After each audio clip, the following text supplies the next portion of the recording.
Ka tangi te titi, ka tangi te kaka, ka tangi hoki hao te he mauri ora. Ena mana, ena reo aura rakatira mā tēnā koutou, tēnā koutou katoa. Tēnei ka, tēnei, tēnei ka tō te raro o te maru o ka mana whenua, ka te māmoe waitaha kaitahu, nau mai, hara mai, tautu mai. I stand here under the cloak of the people of this place, ka te māmoe waitaha kaitahu, and welcome you here to our Distinguished Research Medal Lecture. Ki te whare tūnei, tēnā koe, tūtonu, and to the house that stands here, may you stand forever. And e mate haere hoki atu rā ki te po, and may we remember with sadness those that have passed. Ko waiau, no Otapoti ahau, ko Kautarani te iwi, he kaimāhi ahau, o tāko whakaihu waka ko Richard Blakey tāko wingoa. Kia ora everyone, I'm Richard Blakey, Deputy Vice-Chancellor of Research and Enterprise here at the University of Otago. It's my great pleasure to be your MC today for this Distinguished Research Medal lecture for Professor John Crump. We're very, very pleased to welcome you here. To the members of the academic party, te tūmu whakarei Vice-Chancellor, tēnā koe. To Araki, Professor Jacinta Ruru, Professor Diane Sukapotanu, Professor Megan Givens, and of course to Professor John Crump, our Distinguished Research Medal awardee, tēnā koutou.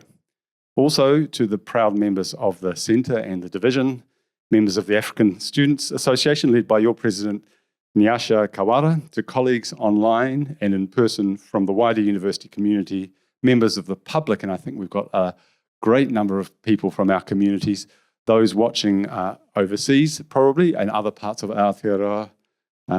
If I've missed anyone, welcome to you as well. Nau mai, hara mai, and it's my pleasure to welcome you here. It is the tradition for the Deputy Vice-Chancellor of Research to officiate at this lecture, as it is the Deputy Vice-Chancellor of Research that chairs the panel that makes the selection every year for our highest research medal awardee. My role, therefore, is to tell you a little bit about the award before I hand over to Professor Givens as PVC for Health Sciences to more formally introduce our speaker for you today. Should the hui go to plan, and should you all agree by acclamation at the end, I will also have the privilege of inviting the Vice-Chancellor to present the medal to John, and then you can have a little look at it and talk to him afterwards. No time for questions, because we've got a class coming in here afterwards. For those in person, at a cup of tea at the staff club. So, just a little bit of information. The Distinguished Research Medal has regulations that state that the successful recipient will be chosen for their outstanding research achievements, sustained contributions to the research environment, impact on the academic disciplines and or communities with which the research has been engaged, and service to the university. Such contributions can include leadership of significant national or international research activities, sustained mentorship or development of researchers, and outstanding service to iwi, government, industry, and other community partners. I'm sure that you will all know, and we will see today, that Professor Crump has met these criteria at the highest standards, particularly in the international context. All of the evidence and comments from John's nominators and international referees reinforced this, with one of the clearest summaries coming from one of his nominators from the 2022 Chalmers Medal, which is a medal that John has from the Royal Society of Tropical Medicine and Hygiene, who stated publicly, quote, "Professor Crump's research has changed the way that we study and think about fever in the tropics. Since fever is the fundamental clinical problem in our field, his work touches millions of patients needing healthcare in poorly resourced areas every day," end quote. With citations such as this, the Medal Award Committee were very pleased to be able to recommend you for this award, John, and the Vice-Chancellor was, I think, very pleased to be able to confirm that recommendation. And on behalf of them and the rest of the university research community, congratulations. The medal comes with the invitation to present this public lecture, or hui, which is why we're here today, and a modest grant to support research-related activities, some of which we may also hear about today. So on with the proceedings. It's now my pleasure to invite Associate Professor Megan Givens to come forward to provide the formal introductions to Professor Crump ahead of his Distinguished Research Medal lecture. Nō reira, tēnā koutou, tēnā koutou, tēnā koutou katoa. Kia ora.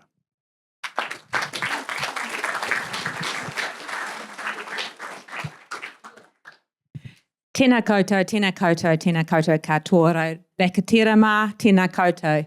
E te hāpori, nau mai, oku hoa mahi o tāko whakaihu waka, nau mai. Whānau, nau mai.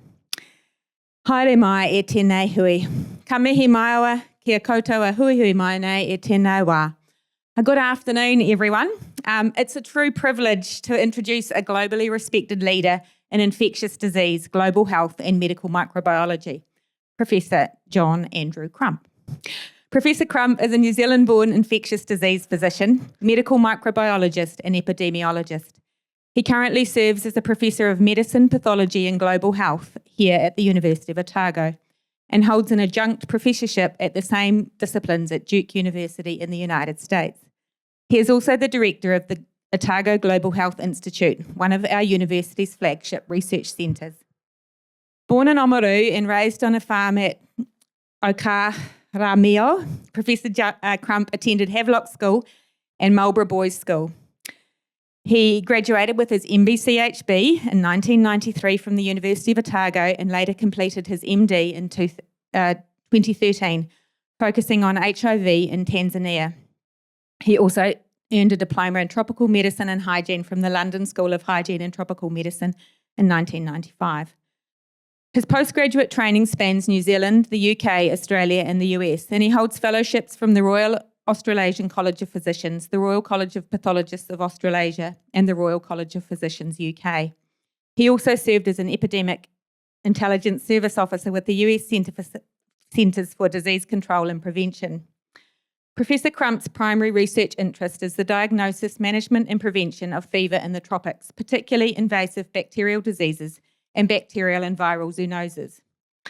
He has been a leading advocate for moving beyond a disease-specific approach to febrile illness, promoting a comprehensive syndrome-based model that better reflects the realities of healthcare in low and middle-income countries.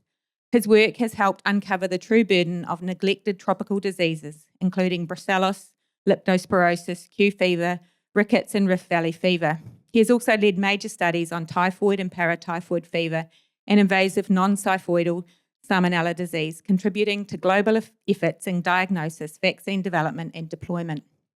Professor Crump's research is deeply transdisciplinary, embracing the One Health approach, collaborating with veterinarians, ecologists and social scientists to address the interconnectedness of human, animal and environmental health.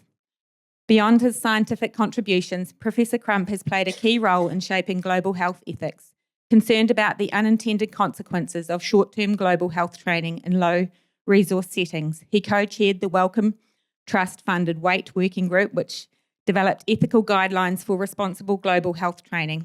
More recently, he has contributed important commentary on the problem of health nationalism when facing infectious diseases that cross borders, reminding us of our obligation to distance others, a theme of his talk today. He has also served in advisory roles to the World Health Organization, including on the burden of invasive Salmonella typhoid vaccine policy, Salmonella vaccine development and preparedness for bacterial disease with pandemic potential. Professor Crump's work has been recognised with numerous prestigious awards. The James Steele Veterinary Public Health Award from the US CDC in 2005, the Bailey H. Ashford Medal from the American Society of Tropical Medicine and Hygiene in 2012, the Dean's Medal for Research Excellence from the University of Otago in 2021, the Chalmers Medal from the Royal Society of Tropical Medicine and Hygiene in 2022, and most recently, and what we are here to celebrate today, the University of Otago Distinguished Research Medal. He has published over 320 scientific manuscripts, been cited more than 60,000 times, and was named a Clarivat Highly Cited Researcher in 2020. In every aspect of his career, John exemplifies the highest standards of scientific excellence, ethical leadership, and global collaboration. His work continues to shape the future of global health and inspire the next generation of researchers and clinicians. But before we welcome Professor John Crump to speak to us, I would like to welcome the African Students Association, who are going to perform ahead of John's talk. Nō reira, tēnā koutou katoa. Kia ora koutou. My name is Rihanna Warsame, and I have the great honor to speak in front of all of you guys today on behalf of the African Students Association. First and foremost, we want to acknowledge how grateful we are to be invited here by Professor Crump, following his work in East Africa, which shaped his life experience. It means a lot for us to see platforms like this open their doors to a wide variety of voices, especially from student groups like ours. Today, I wanted to use my little time here in front of you all to speak about something that often gets overlooked when we're talking about research. Not the experiments, the data, or the research itself, but the people behind it. Of course, research is about all the things that I've previously mentioned, but research at its core is about asking questions. And just as importantly, it's about the people who are asking them. There is something powerful yet simple about the value of diverse perspectives. When I say diverse perspectives, I don't want you guys to be mistaken for where people come from, but more importantly, about the different way of thinking, the different life experiences, and the different values that create new ideas. Representation matters, and not only in our classrooms and our communities, but also places where knowledge is created, in research labs, academic journals, and in universities. Diversity in research isn't just about fairness, but it's about making the research better. More diverse perspectives allows for more creativity when we bring people with differences together. Different perspectives is an important piece of the pie. Why, you ask? Because the methods that we use and even how we might interpret those numbers is shaped by our lived experiences and assumptions. So let's keep pushing for spaces where differences are not only brung together and accepted, but celebrated. Because together, we can truly listen to one another and move forward together. So that's all from me. And we brought a little presentation for you all, so hopefully you guys enjoy it. Thank you.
Kia ora koutou, ngā Santiani sana to Kofi Fuga, the drummers and the African Student Association for the reflections and for the rousing performance. And yeah, we were just saying I'm going to struggle to keep the energy level so high the rest of the talk. Thank you very much. Yeah. An African flavour, I think, is appropriate as an opening way for several reasons. Yesterday was actually Africa Day, and as mentioned, the theme, unity and diversity, is very appropriate. So apologies, we're a day late, but I hope you got a flavour there. Second, it's worth remembering that demographers predict that by the year 2100, the African region in red will be close to overtaking Asia in blue as the world's most populous region.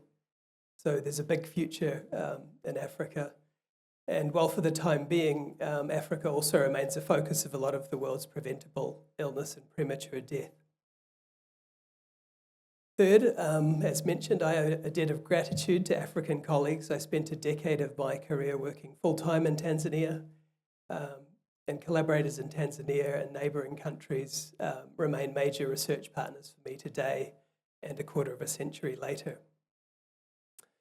And fourth, a focus of my talk today is about our obligations to others, irrespective of who they are and where they live. I chose a Makonde carving from southern Tanzania to represent this in the poster for my lecture, shown on your right, and I've also got it here, hoping no one knocks it over. This is Ijuma, or Tree of Life style of Makonde carving. It represents a family tree and human interconnectedness, featuring streams of people engaged in daily activities. It's all carved out of a single piece of wood, usually ebony, as is the case with this piece. And I'll be discussing interconnectedness of people today, including the shared challenges and obligations that arise from this. Thanks to the Genographic project launched in 2005, it's possible for any of us to see how we're part of the wider family tree of all people. Using mitochondrial DNA that's passed relatively unchanged from mother to daughter down the female line, or typing Y chromosomal DNA passed relatively unchanged from father to son down the male line, provides amazing insights into our deep ancestry. My family's getting nervous at this point, I know. For your entertainment, I arranged for my Y chromosome to be genotyped. This is a photograph of my 3 times great-grandfather, my most distant male line ancestor with a surviving photograph. He was born in the late 1700s in Kingsland, Herefordshire, England. And it's at this point that I thank my mum, who's sitting there, for not naming me Frodo. And my earliest known male line ancestor by conventional genealogy is my 8th great-grandfather, also Thomas, also born in Herefordshire around 1620. So barring any non-paternity events, which are always a possibility, these 2 Thomas Crumps should have the same Y chromosome that I do, which types out as Y haplogroup R1b, or more specifically RM269, and is haplotype RFT167506. And when you put my Y chromosome in the global database of Y chromosome variants by location from the Genographic project and its derivative databases that have been built out from Y DNA typing of traditional residents from more than 140 countries, we get this migration map of bearers of my Y chromosome that trace back to a Y DNA ancestor in Africa 230,000 years before present. But the point, much to the relief of my family, is not to bore you with my family history, but rather to illustrate that everyone in this room, whether they're from Zimbabwe, England, Te Whenua, Brazil, also shares this common ancestor, a person in Africa around 230,000 years ago, whose lineage happens to be the one which all living humans today descend from. And this was a person among many others alive at the time, of course, whose lineages happen not to survive through to today. So the bad news is that you're all verifiably my cousins, and this might also come with some obligations. And I would note here that these ideas are encompassed in the concern for strangers found in Manakitanga. But for today's talk, I've taken inspiration from the French historian of ideas Michel Foucault, whose famous quote is translated here quite awkwardly, so I'll try to read it without errors. People know what they do. Frequently, they know why they do what they do. But what they don't know is what they do does. So I've chosen not as much to talk about what I do, except for the purposes of illustration here or there during the talk. And I wanted to talk more about the why of what I do. I think many of you my age or older have likely revisited the why at times for various reasons. and I think about it in global health frequently. The rationale for helping people beyond borders is often contested, including public universities, where it's very easy for the state to influence a drive to focus inwards towards those matters of immediate national self-interest. And this is being also challenged during a period of intense pressure on the liberal or rules-based international order. I'll perhaps save what I do does that bit. Certainly the most challenging of all questions when considering indirect and higher order effects of actions for a future swan song. Now, global health focuses on health issues that can transcend national boundaries, requires global cooperation and transdisciplinary problem solving, covers the spectrum from clinical care to disease prevention, and is interested in improved health for those least well off. This way of working across disciplines can be illustrated with the idea of the T-shaped person, someone who has deep disciplinary expertise, and you've already heard about what that is for me, but also able to work across disciplines and cultures to leverage wide expertise and experience to work on complex global issues that sometimes extend to existential challenges of humans. And this talk will also attempt to pay tribute to my colleagues in disciplines well beyond health sciences and humanities, who I think often deal best with the why questions, as well as in commerce and sciences, who have taught me a lot over the years. As such, I'm going to start by thanking the many colleagues who helped me review aspects of this talk and add that any errors are my responsibility rather than theirs. I won't routinely call out these disciplines or colleagues as I go, but I'd instead request that you remain conscious of them as I'm going through, and I think it'll be fairly obvious as I switch. So let's start with a thought experiment from moral philosopher Peter Singer. On the next slide is a video clip I'd like you to watch. It's a story that's deeply unsettled millions in China. Footage of a 2-year-old girl hit by a van and left bleeding in the street by passers-by. Footage too graphic to be shown. The entire accident is caught on camera. The driver pauses after hitting the child. Back wheels seen resting on her for over a second. In 2 minutes, 3 people pass 2-year-old Wang Yu by. First walks around the badly injured toddler completely. Others look at her before moving off. So there are other people who walked past Wang Yu that day. A second van ran over her legs before a street cleaner raised the alarm. She was rushed to hospital, but it was too late and she had died. I wonder how many of you watching this thought, I wouldn't have done that, I would have stopped to help. Maybe raise your hands if the thought occurred to you. Yeah, it's most of you, and I'm sure you're right, I believe you. But before you give yourself too much credit, have a look at this. It's a story that's not deeply that. unsettled million. This. There we go. This is the State of the World's Children 2024 report from UNICEF, showing that in 2023, 4.8 million children worldwide died before the age of 5 years, most from preventable or poverty-related diseases. And that's more than 13,000 child deaths per day. And UNICEF thinks that's good news since the figure's been steadily declining from 12.6 million deaths in under 5-year-olds in 1990. Does it really matter that we're not walking past them on the street? Does it matter that most of these deaths happen in places far away from here? Many think that it doesn't make a morally relevant difference. But then the question becomes, how can we contribute to saving those 13,000 children dying every day? Can we do it? And I think the answer there's also yes. First of all, we know quite precisely where most of these deaths happen. This map shows the rate of child deaths per 100,000 per year for 2021 at the national level, with countries in dark red having the highest child death rates and countries in dark blue the lowest. You'll see, as I alluded to earlier, that countries with the highest under 5-year-old death rate are concentrated in Africa. And not shown here, we also have quite a good picture of where child deaths happen at a subnational level. Second, we also know in great detail what these children are dying of, illustrated for 2021 in this figure.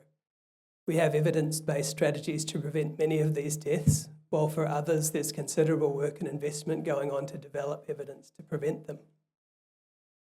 For example, I, with many other colleagues, work intensively on prevention by vaccines and other means. One of the causes shown here, invasive non-typhoidal salmonella, or INTS disease, in the yellow box. And third, we also know, thanks to tools online like GiveWell, shown here, which charities and organisations deliver the most cost-effective and highly impactful interventions to prevent child deaths from many of these causes. GiveWell currently ranks the charity medicines to prevent malaria at the top, where $7 can protect one child against malaria, a major cause of child death. And then beyond charitable giving by individuals, state and multilateral health policy also tends to direct investing in the most effective interventions for the most important health outcomes. As I'll discuss later, multilateral support for health is in serious jeopardy at present. Given this knowledge, interventions and evidence, why do most of us then tend to act more like the people who walked past Wang Yu? The issue of moral distance in health is obviously a really complex matter. So let's try another thought experiment around the concept of the postcode lottery, a widely understood idea linked to healthcare access in New Zealand. My mum, she's featuring here again, and no doubt not appreciating the attention, lives in postcode 7178 on a farm in rural Marlborough. If she experienced an acute medical event, an ambulance would likely come from the nearby town of Havelock or Renwick, and she would have a 26-minute ride over 30 kilometres to Wairoa Hospital. And depending on the diagnosis and management, she might then need to be transferred onward to Wellington or Christchurch Hospital. By contrast, I live in postcode 9016 in the gritty streets of Dunedin Central. If I experienced the same medical event as Pam, the ambulance would come from just round the corner, transport me less than 1 kilometre, a journey of about 5 minutes, to one of the South Island's most advanced tertiary hospitals. These postcode differences would likely be highly consequential to my mum's outcome versus mine, all other things being the same. Now that I've made you feel bad for my mum, I'm really pulling out the stops here. It's notable that we have even less choice about the country we're born in than the postcode we live in, yet country of birth is highly consequential for our health prospects. This is the country code lottery. This graph shows a measure of wealth on the x-axis, national gross domestic product per capita purchasing power parity in 2021 international dollars, and a measure of social value on the y-axis. Here I've opted to stick with the metric that I started with, child survival, now expressed as a proportion of live births surviving to 5 years of age. Here's a country with a 2021 GDP per capita purchasing power parity mean of $45,000 and a child survival of 99.5%. However, it's not that simple because GDP per capita varies considerably within countries. In this country, if you're in the wealthiest quintile, the top 20%, your GDP per capita was $103,000, and child survival in this quintile 99.6%. Whereas if you're in the lowest quintile, your GDP per capita was dramatically lower at $19,000 and child survival 99.2%. And this country happens to be New Zealand. Let's look at another country in red, the larger circle representing its 2021 population of 100 million, 20 times that of New Zealand. This country's 2021 GDP per capita was $6,260, and the child survival was considerably lower than New Zealand, sitting at 91.8%. In this country, if you're in the wealthiest quintile, your mean GDP per capita was $23,000 and child survival in this quintile 95.1%. Whereas if you're in the lowest wealth quintile, your mean GDP per capita was dramatically lower at $25,000 and child survival just 90.2%. This country is the Democratic Republic of Congo, a place that I've had the good fortune to work in recent years on INTS disease that I mentioned earlier. But even The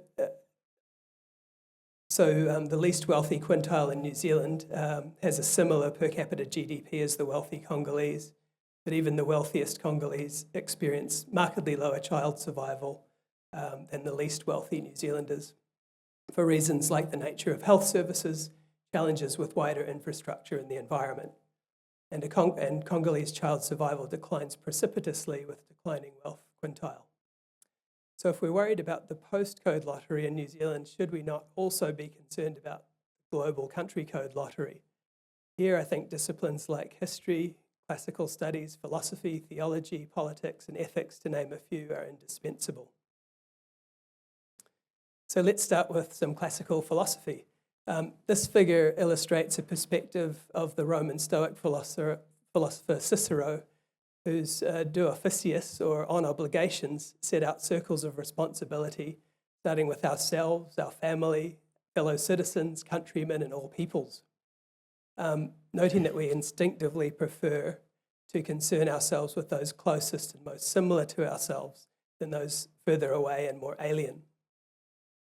But recognizing that functioning communities that we desire depend on attention to social and moral duties, requiring that we draw the outer circle inwards. And identify that inflicting harm or failing to help, especially those least well off, represent grave injustices. Now, when I was preparing this talk, I didn't anticipate that this topic, or this kind of topic, would become the source of a Twitter or X battle between US Vice President and the now Pope Leo XIV. But Vance argued that ordo amoris, the conception on degrees of obligations associated with the writings of Augustine and Aquinas, implies that it's only after taking care of the needs of fellow citizens, quite narrowly defined, that we can consider helping others. And the then Cardinal Robert Prevost, among others, arguing that our concern should be equally to all, irrespective of citizenship. A perspective addressed among other places in the parable of the Good Samaritan or the Compassionate Samaritan, a story that may be known to some of you. In some ways, it serves as a popular shorthand for the idea that it's good to help other people, or perhaps even a cliche of a do-gooder. But a deeper read shows that it's primarily a challenge to our preference to narrow our obligations to the inner circle of those closest to ourselves. Here, a religious scholar testing Jesus' understanding and adherence to the Torah asks, "What must I do to inherit eternal life?" Jesus responds with a question, which is, "What is written in the law?" At which point the religious scholar cites Torah scripture from Deuteronomy and Leviticus, summarizing Mosaic law in classical style as, "Love the Lord your God with all your heart and your neighbors as yourself." Having cited the golden rule, the religious scholar poses what I think is a more personal question, asking, but who is my neighbor? After all, a highly consequential outcome here hinges on how who is my neighbor is defined. At which point the illustrative story intended to address this more personal question proceeds. So with apologies for the artwork that might invoke bad memories of Sunday school for some, in brief, a male victim of crime who is intentionally unidentified by ethnicity or other background lies naked and half dead on the side of a dangerous road from Jerusalem down to Jericho in the Jordan Rift Valley. And a priest and Levite, who are privileged members of Judean society of exemplary piety, presumably journeying away from the temple and duties in Jerusalem, see the victim and yet pass by on the other side. By contrast, a Samaritan traveller, who the priest and Levite would have viewed as a socio-religious outcast, sees the victim, is moved with compassion, goes to him and cares for him despite the peril of doing so, giving his own goods and money without arrangements for reciprocation. And leaving aside the identity of the victim and centering the act of compassion on a Samaritan, a person who would have been understood to be morally inferior by the passers-by, the implication of the story becomes clear. The obligation to assist isn't limited to close circles, and everyone is my neighbour. This was no doubt disappointing news to the religious scholar, and perhaps a challenge to us all.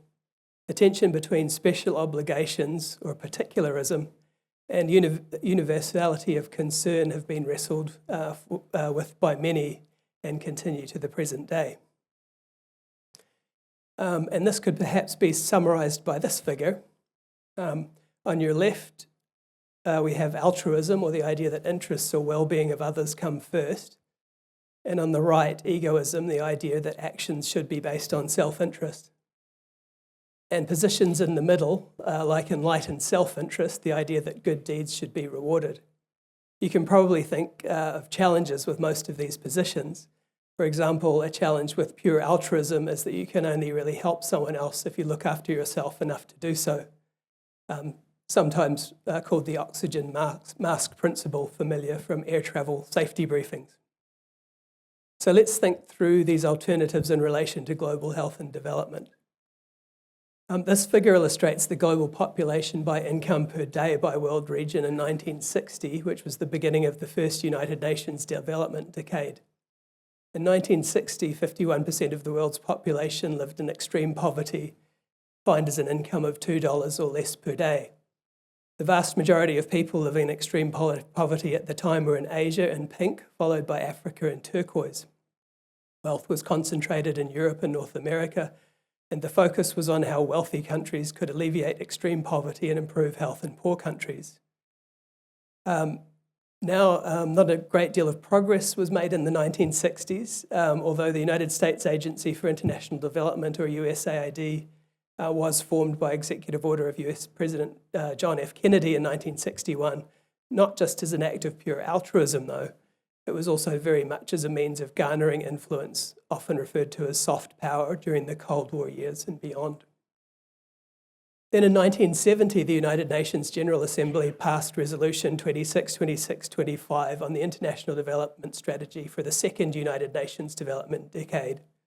To quote, "Each economically advanced country will progressively increase its official development assistance to the developing countries and will exert its best efforts to reach a minimum net amount of 0.7% of its gross national product at market prices in the middle of the decade," which was, of course, by the mid-1970s.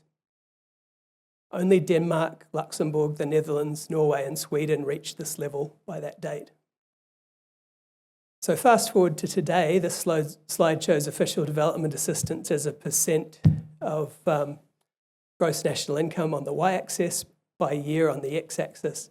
I'm going to illustrate the considerable variation in the extent to which high-income countries adhere to the 1970 commitment by using Norway, the United Kingdom, and New Zealand as examples.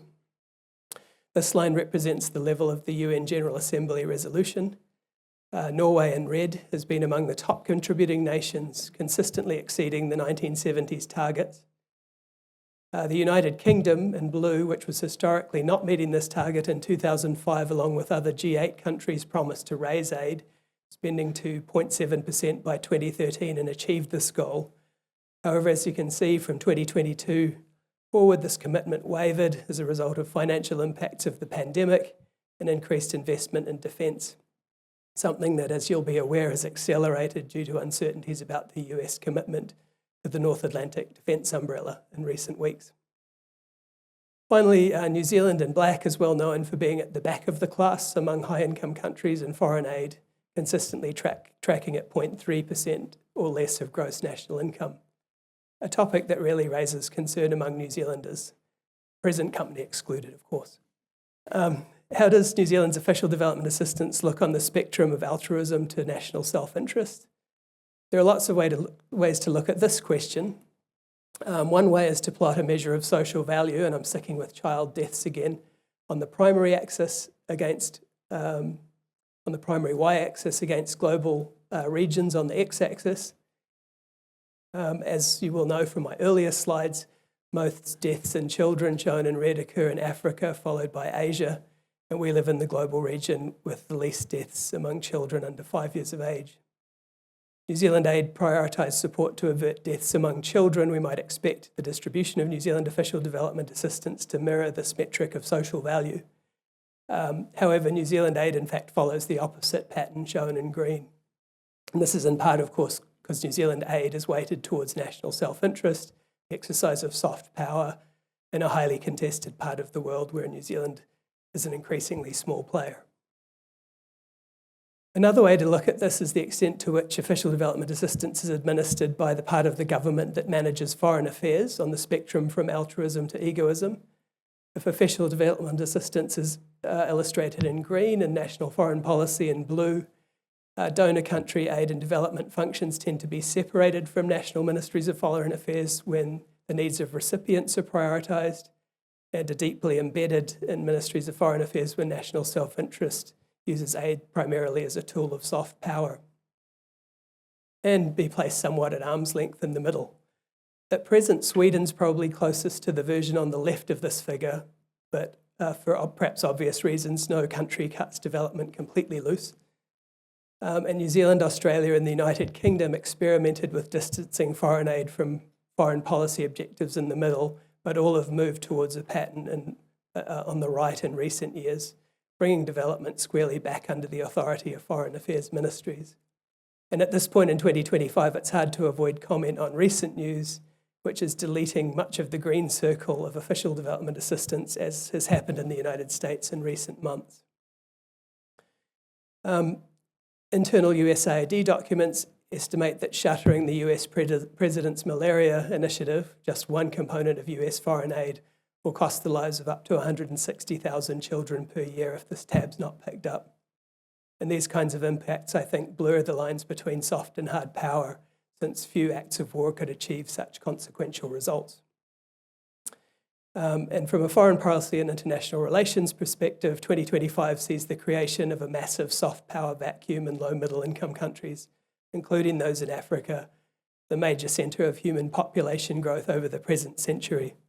And time will tell who fills it and what implications that will have. What implications that'll have. Another way to think about these matters is through the lens of nationalism. This is a really complex topic to cover briefly, but nationalism may be defined as an exclusionary ideology prioritising nationals over non-nationals. And the late political scientist and historian Benedict Anderson, whose brilliant book on nationalism called Imagined Communities, points out that nationalism is probably the most widely accepted and deeply held belief system of humans. Perhaps one that we're rarely aware of, but one that I think we should pay more attention to in the current global climate. This pervasive belief system is illustrated, for example, by the strong affinity that we may feel towards compatriots despite never having met the vast majority of them. And the abstract concept of a nation being one of the few ideas that humans are willing to die for without a great deal of coercion. There are several typologies of nationalism and all generate outgroups, but I'm going to focus on liberal or civic nationalism as an idealised inclusive form of nationalism that achieves social solidarity by mitigating and operating above ethnic, racial, religious and other differences. In liberal nationalism, the outgroup can be outside the classically conceived Westphalian nation, but may extend to those within who don't abide with the ideals of the nation. How does New Zealand look? Well, this high-profile story and headline caught my eye in March 2020 when I was living overseas and really set me off with a number of other colleagues in the engrossing work on nationalism in general and health nationalism specifically. I'll just give you a moment to read it. I think there are a couple of remarkable things about this quote. On one hand, it encompasses some of the solidarity building language that underpinned New Zealand's initially successful pandemic response, required a high level of social cohesion to do something challenging for the national good. On the other hand, it also reflects a highly statist framing of a transnational problem, a lack of concern for non-nationals, and notable, I think, that it didn't really raise eyebrows among New Zealanders at the time. But continued to be a prominent theme in the New Zealand media during this period. And I can commend the excellent work of University of Otago bioethics PhD student Emma Anderson, if you want to read more about that.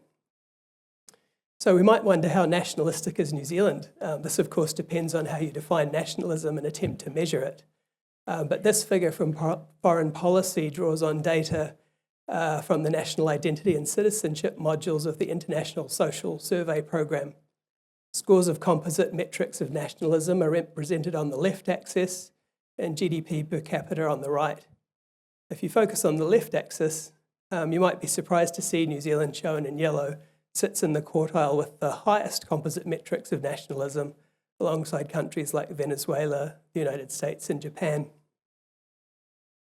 And as a reminder where we've come from with nationalism in New Zealand, those old enough might remember the 1970s publicly sponsored National Esteem campaign playing on the one television channel that we had at the time with the jingle, "If anybody can, a Kiwi can. We can have pride in ourselves again.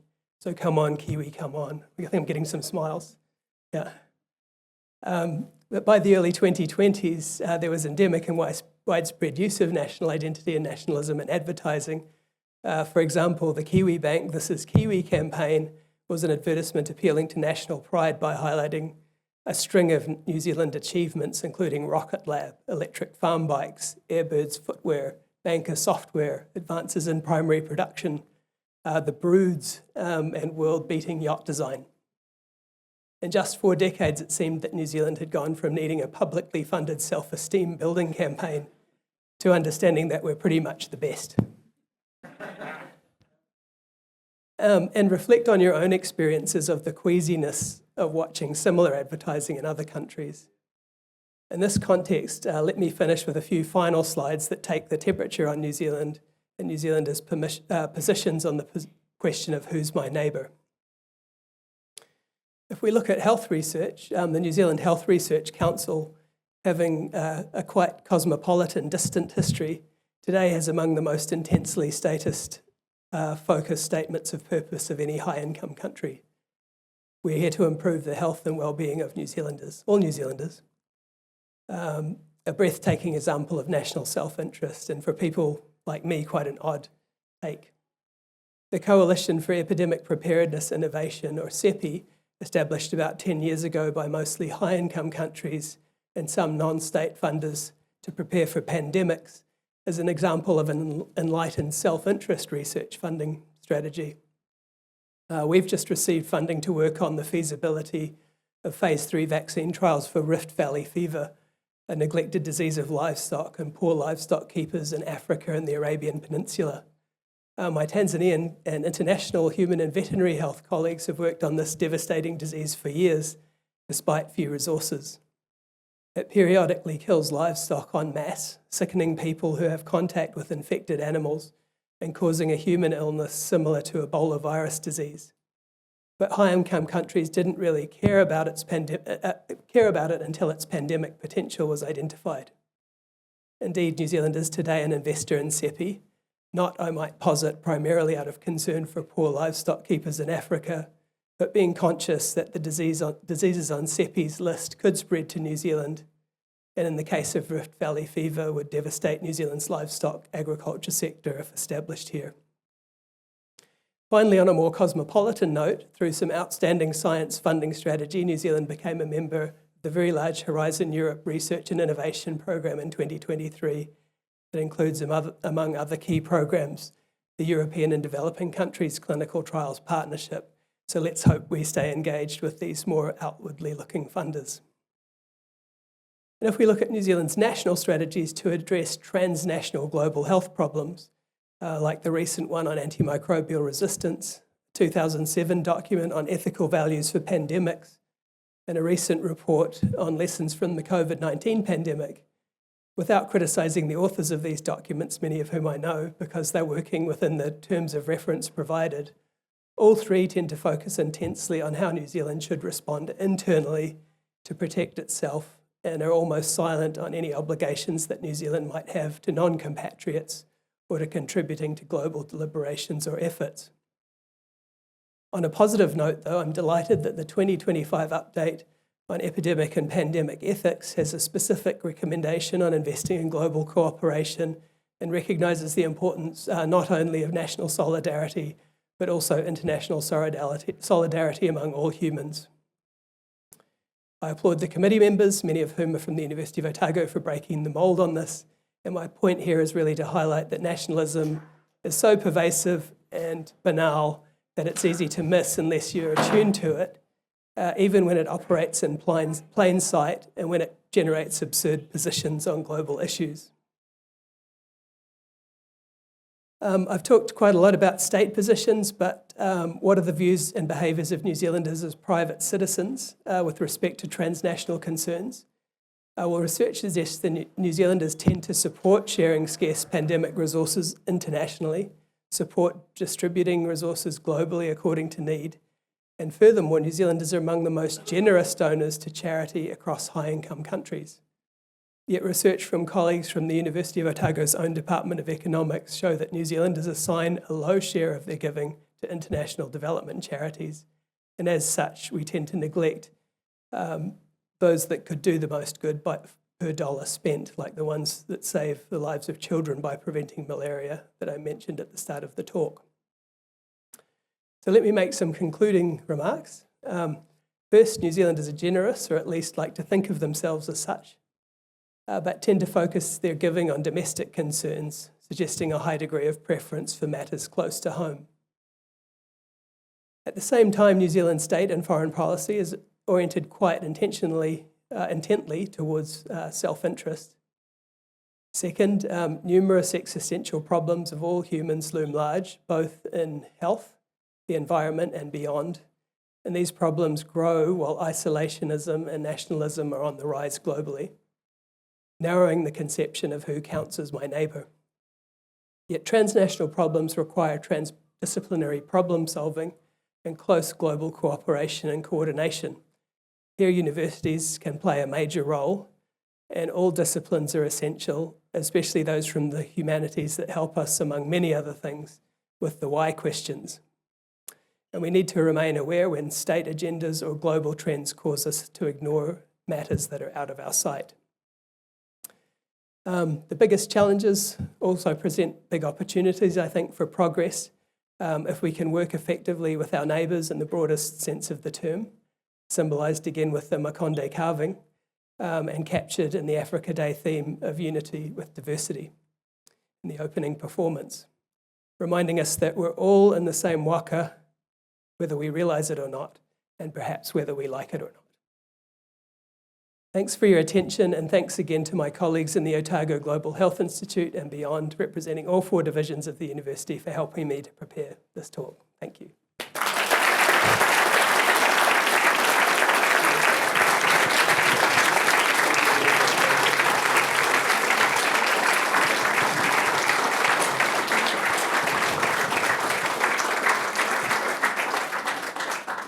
Thank you, John. I think you've served us well in this middle lecture.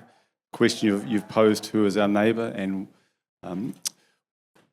why we should grapple with the moral distance, I think, is quite right. You've expressed yourself as a true T-shaped academic, and it's now my pleasure to invite the Vice-Chancellor to present you with the 2024 Distinguished Research Medal.